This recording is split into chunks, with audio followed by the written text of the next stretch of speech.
Laurent, pourquoi aimes-tu le tennis féminin? Alors moi j'aime le tennis féminin c'est un peu lié aussi à ma jeunesse, parce qu'on avait une dualité assez forte entre Chris Evert, Navratilova, et puis après Steffi Graf, donc il y avait une forme de tennis très esthétique en fait, sur des coups qu'on ne voyait pas chez les hommes, beaucoup d'utilisation de variations de rythme et tout. Aujourd'hui c'est assez différent parce qu'on se rend compte que chez les femmes déjà c'est beaucoup plus ouvert que chez les hommes, donc il y a beaucoup plus de suspense quelque part, et ce que je trouve qui n'est pas vraiment valorisé, c'est aussi l'idée de cette dépense physique et de cette recherche permanente d'une forme de puissance. Et donc ça m'intéresse parce que quelque part c'est en dualité, enfin, ça crée une balance par rapport au tennis masculin. Et ce que l'on voit aussi aujourd'hui, c'est que malgré tout, le tennis féminin c'est aussi plus d'émotion.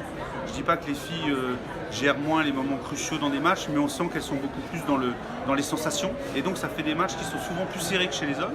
Et puis il y a un côté aussi, et il ne faut pas le négliger, il y a un côté moins de puissance. Donc ça veut dire quelquefois des recherches plus intéressantes en termes tactiques. Et puis aussi, on est aussi finalement, je suis aussi un bébé, on va dire, ou un enfant d'Amélie Mauresmo. Et Amélie Mauresmo, c'est quand même la numéro 1 mondiale, c'est une recherche de la perfection, c'est une victoire à Wimbledon.